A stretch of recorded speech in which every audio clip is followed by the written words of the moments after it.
Hi YouTube, this is my video recording of the things that I used up in July, it being the beginning of August. I don't know if anyone else is interested in watching this. I quite like watching videos which just have a mix of products, and when people say what they've used up, what they might rebuy, what they wouldn't be interested in repurchasing. So I thought I'd do one, and it's also quite interesting just for me to keep the bottles of things that I've used up and see what I think of them, you know, over a period of weeks and months.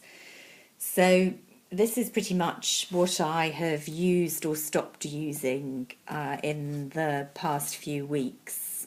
And I guess starting with this rather disgusting bit of soap that's left, because although it's not completely used up, it's used as much as I want to. This is actually Lush Sexy Peel soap, and I really like it, and I buy it again and again. It's if you're familiar with Lush products, they're all natural ingredients, and when you buy the soap, they're in great big huge blocks in the shop, and they cut off whatever size you want. They use up pretty quickly. So this one here, you know, was a full-sized block of soap literally a couple of weeks ago, and I always have a few blocks in stock in my bathroom because I do use this consistently. You can see it's got bits of it's kind of dried peel, which make it an exfoliating bar as well. So it's really for use in the shower or the bath as a body soap, but it's got really fresh, zingy lemon citrus scent. The bits can be a bit annoying. You can see on this piece they're all sort of concentrated at one end, and really depending where they cut the block, sometimes you can kind of get too much peel in one end, so this is a bit awkward to use. But I definitely recommend that if you like citrus soaps. It does use up very quickly, but I quite like that because I get bored after a while and, you know, want to alternate with a different type of soap or shower gel and then use it again. So that's definitely a repurchase. On the makeup front, this would be a repurchase as well if they're still available. I'm not sure about that because it's so long since I've actually bought one, because I kind of stockpile them, and I think I've probably still got another two left to use. This is L'Oreal Shocking Volume Mascara, and it's one of these two-stage ones where you curl your lashes. You use the kind of fixative, I don't know, what's like the primer for your eyelashes, which is white, and you can see it when it goes on, and then you use the actual mascara. I really like the brush on these. You can see it's just a fine little comb brush. I've got quite long natural lashes, she says, bragging. So I like just something that gives a bit of extra definition, but because they're long, I have a problem with mascara kind of smudging or tracing down during the day and giving me panda eyes. So I don't like mascara that's too cakey, and this one really seems to last better than most. I mean, it's not absolutely foolproof, but it's, along with Dior's, I think it's called Showstopper, which I quite like as well, has a very different brush. It's probably my favourite mascara, and it's certainly my favourite drugstore mascara, and I've been using it for a couple of years. So that one, and you're supposed to get rid of them every 12 weeks or so. I'm not sure I always do that because I have several mascaras on the go, but I do try to get rid of them reasonably quickly. This was another drugstore purchase. This is L'Oreal as well. It's called Morphose, Matte Morphose. It's a foundation described as a 12-hour luminous matte finish, pores and wrinkles look smoother, souffle foundation. And I actually bought this because it was recommended on a video on YouTube that I watch. I'm not a great user of drugstore foundations. I do tend towards the higher end, but I thought I'd give this one a try, and you can see I have used it. It was pretty good. I assume they're still making it because I've only had it, like a few months. What I found with it, it had an almost silicone type texture, gel-like texture.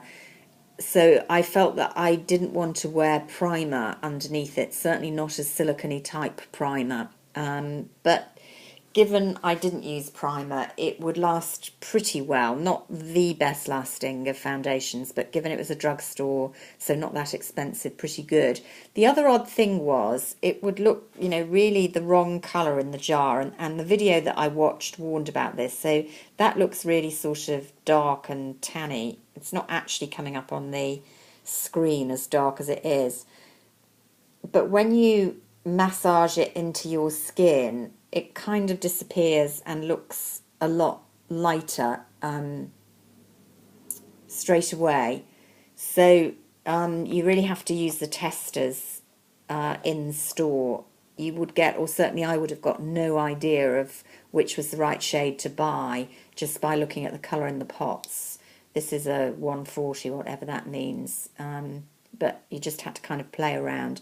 So I'm not sure I would buy it again because I do prefer liquid foundations and I do prefer my high-end Laura Mercier, Chanel, Bobbi Brown type foundations. But it was, as drugstore foundations go, it was okay.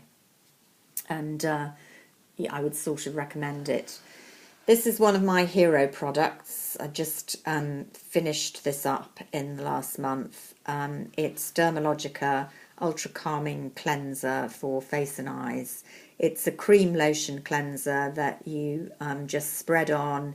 It's hyperallergenic, it's unscented, it's fantastic at getting makeup and grime off, but in particular if you wear makeup, I would nearly always smooth this on and then take off with a tissue before toning and perhaps using my Tresonic with a wash as well sometimes, or another go of that.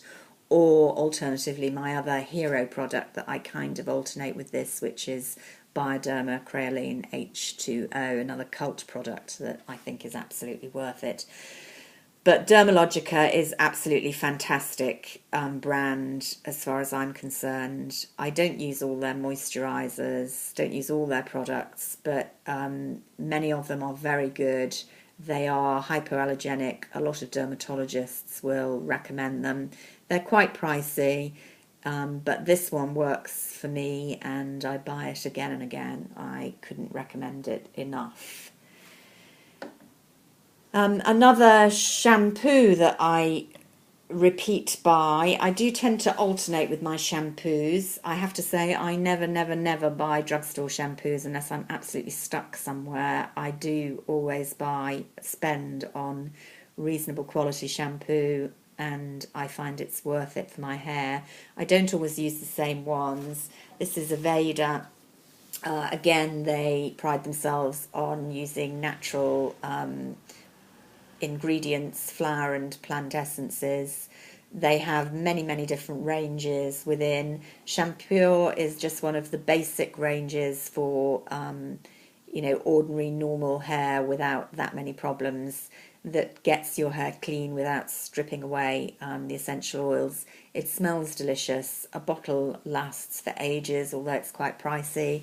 I'm not using it at the moment because I'm trying something else, but I will certainly repurchase in the future. Redken is another salon brand. This is a conditioner. I had the shampoo as well, but the shampoo, I tend to go through shampoo much quicker than conditioner, so I was using up this conditioner for longer. This was recommended by a hair salon I went to. I do have coloured hair, and this was intensive care for age-weakened hair that was recommended. It was okay. I wouldn't rebuy it. It was pretty pricey, and I didn't really think it did anything more than a basic salon conditioner. So for me, it wasn't particularly worth it. You have to go to, not only the expense, but the trouble of going to a salon because these brands tend not to be available to buy that easily, not even in a good department store like the Aveda you could get at Selfridges or Liberties or wherever, probably Debenhams, I don't know. Redken not so much, so that wasn't worth it for me. This is the only product I didn't like this month. You'll laugh at this. It's just a deodorant. Sure, I bought this as an emergency when I was staying away the other week. Full-sized aerosol can. I'll tell you why I don't like it. I used it precisely once, and then the second time I used it, no longer works. The switch thing just jammed. This is why I don't like drugstore products a lot of the time. They're cheap and nasty in the sense that things go wrong with them, and they're only cheap if you can use the whole thing. I can't tell you the number of times I've got bottles, or particularly aerosol cans, use them once and they're either mysteriously empty or broken or whatever, and it's a really tough deal. Okay, I could have kept the receipt, and I ought to learn from my past mistakes and keep the receipt for longer, but you tend to take the thing out, you use it once, it's okay, and you think, right, that's it. I don't want to be buried alive in endless paper receipts, so I throw them away, and then of course you can't take it back when it goes wrong.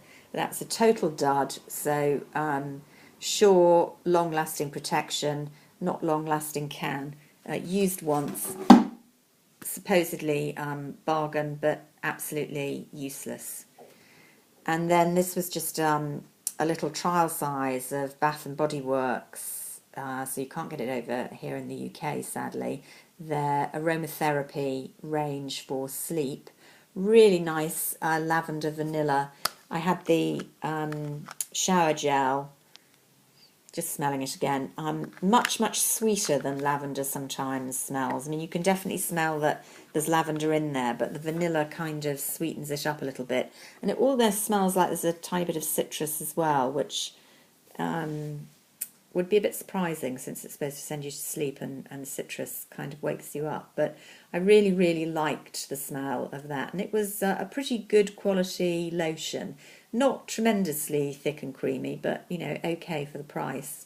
So I would definitely look for that when I'm over in the States, and possibly buy it again. So overall, most of those things that I used up last month were pretty successful, and some of them I'll be looking to buy again. Anyway, see you next month. Bye.